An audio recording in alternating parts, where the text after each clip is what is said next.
Okay, y'all, this week we're gonna do something slightly controversial, and we're gonna upcycle this quilt. So a couple of weeks ago, I did a thrift bus with Goodwill. We got 50% off all of our purchases, and I found some amazing pieces that are in need of upcycling.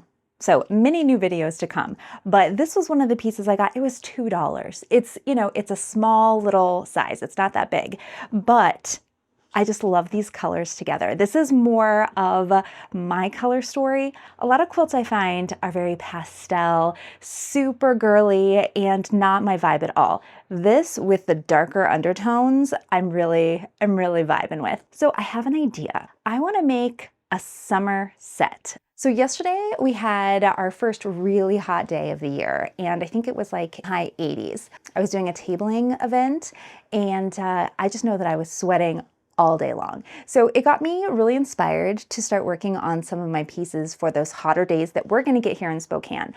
We do get days of over 100 degrees. Luckily, it's not throughout the entire summer, but it definitely warrants having clothing that is a little bit cooler. Now, I am a super modest dresser. I don't tend to show a lot of skin, but in the summer, it's a necessity, right? It's a necessity. Now, at the market, this is the top that I wore. So this is the Workwear Tank from the sample room, and they're a sustainable brand. They make patterns for upcyclers. I know right now Meg is working on expanding their patterns to be size inclusive. So more variety of sizes. Also, I think she is focusing on expanding to men's and children's as well. I did get a chance to meet Meg a few weeks ago when we were both panelists at the What's the Future of Textile Waste Symposium, and she was an amazing human being, super inspiring.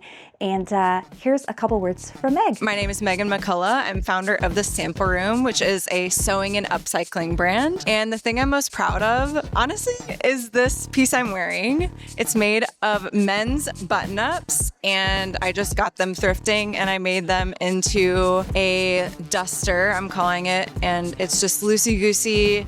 It fits me no matter what I'm feeling.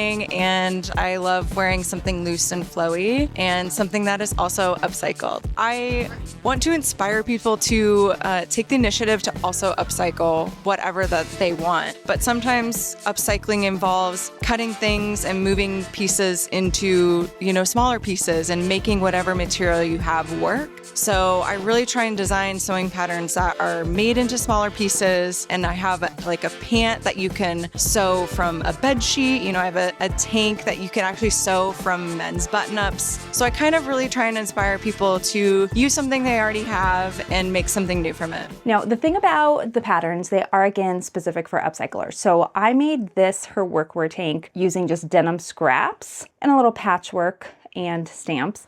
And it was, for me, a really great tank because it gave me coverage up here. So I didn't have to worry, about any sort of peekaboos.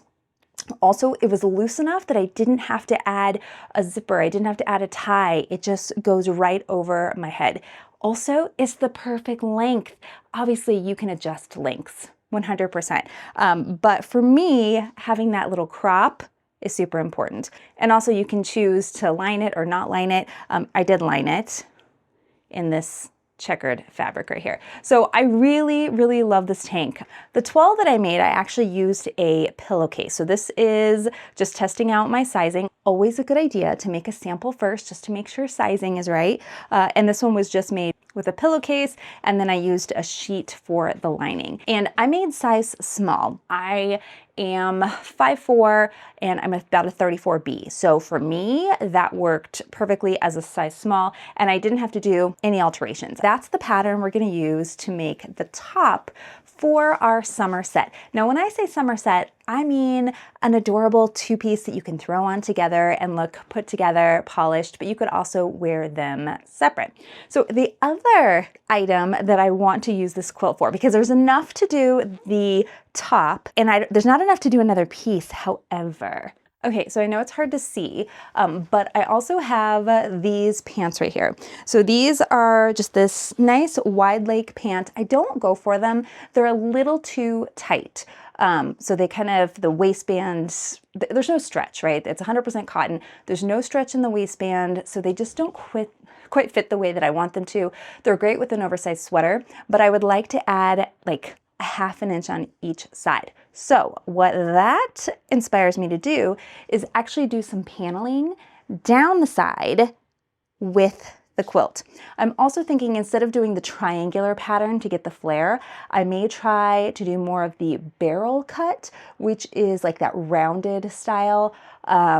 I'm sure I should do a 12 first and make sure it works, but you know what? We're just gonna go for it. Also crop them. I want them to be a little bit shorter, and I might patch these holes. I do like the distressed look, but I think that it might be cute too, if I have any fabric left over, to maybe do a couple of patches over them. So that's the vision for today. We're gonna see if we can actually even make that happen in a single day.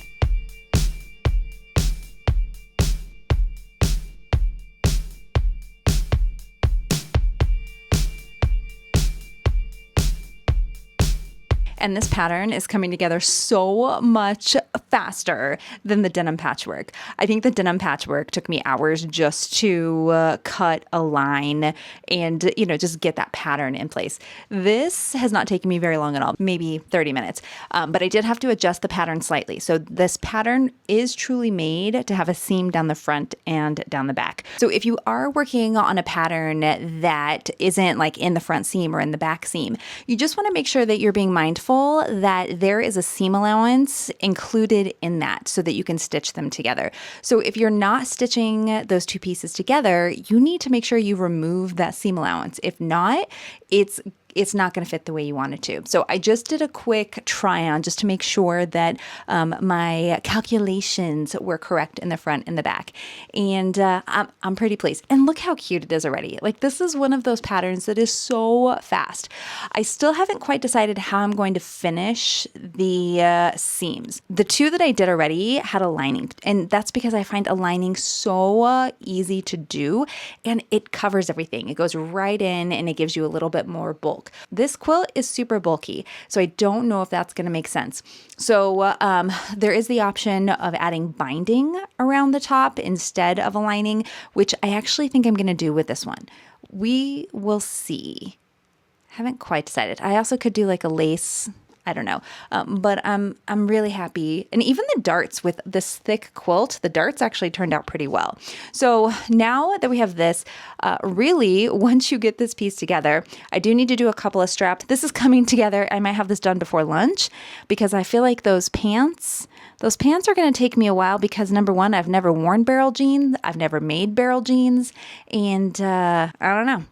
We'll see how it goes. So I made the straps out of denim scraps, and because of the bulk, I just did essentially the bias tape method, where you fold it in half and then fold the insides in and then just do a top stitch.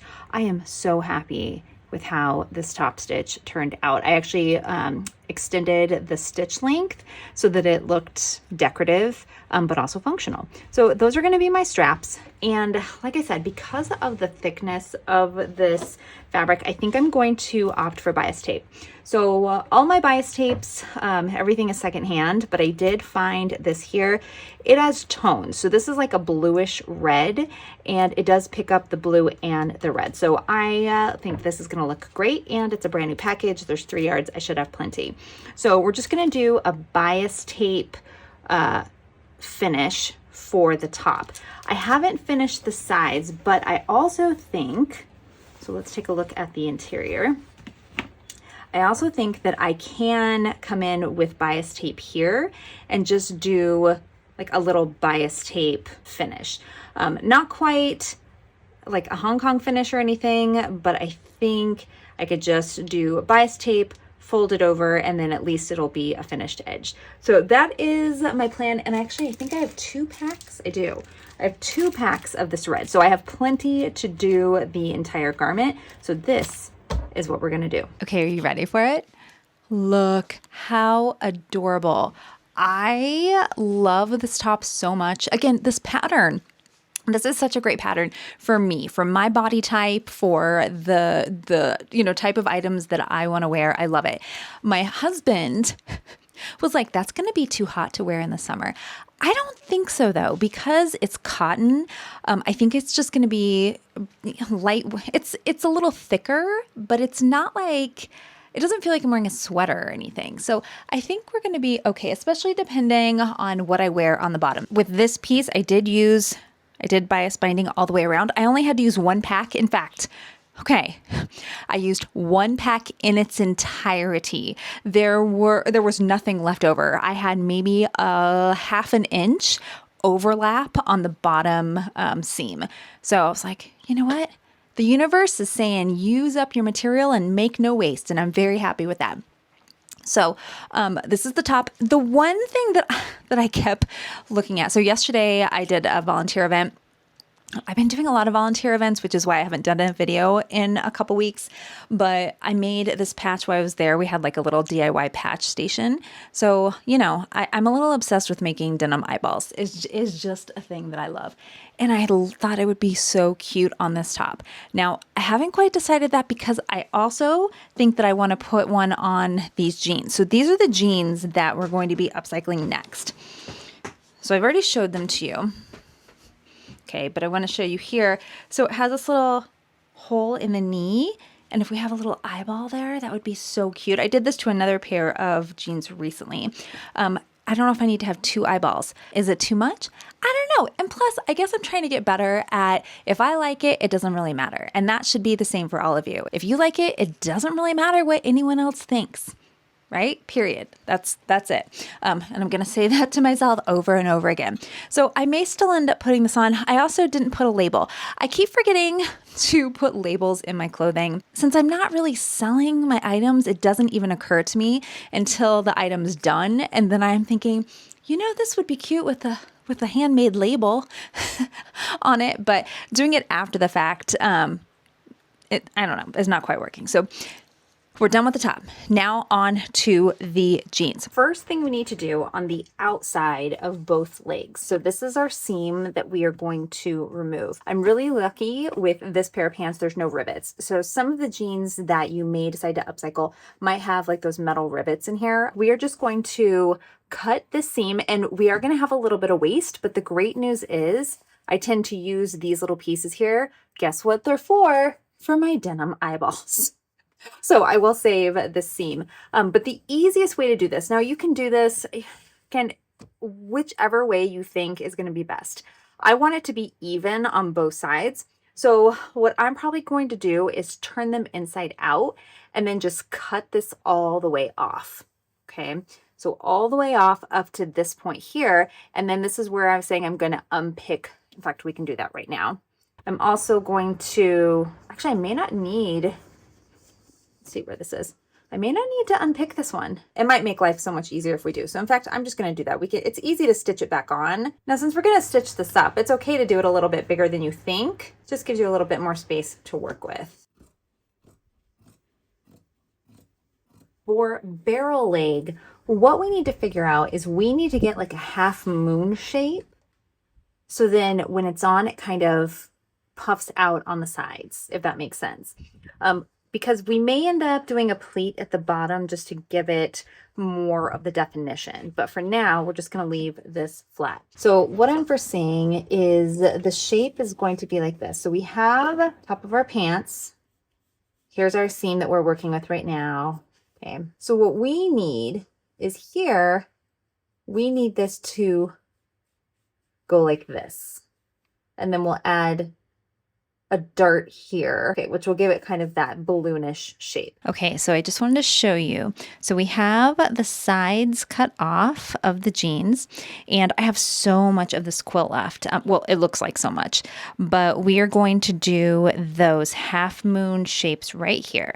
So I'm going to start up here at the top, and sorry, I can't get my tripod to tilt down, so you're getting a little, hopefully you don't get motion sickness, but we're going to start up here, and then we're going to do that half moon shape all the way down to here, and then we are going to mirror that all the way up. Then what we'll do is we'll just stitch it. I'm just going to do some basting stitches at first and see how this goes. Okay, so we're making progress, but I did want to show you, I only have one leg done, and I actually did basting stitches. So essentially, it's the longest stitch that you can do, and it's easy to remove. And I'm glad I did, because when I did that, you can see over here at the hip. So the leg itself is amazing. I think it looks great. I am going to end up doing a top stitch down both sides and pressing it to give it more of like the balloon look, but I don't like what it's doing at the top. I can narrow that top portion down to a really small piece and fit it under the waistband.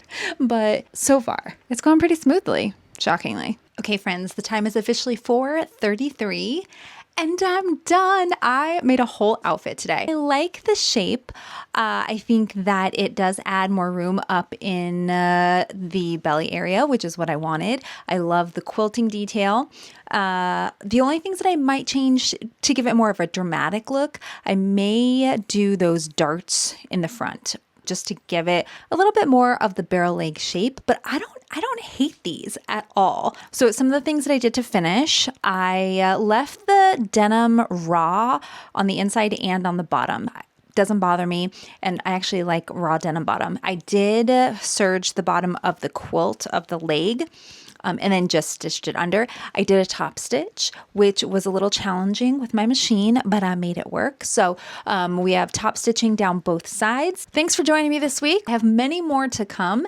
And let me know, would you make any alterations to these pants? And have you made a pair of bare leg pants before yourself? Until next time, everyone. See ya!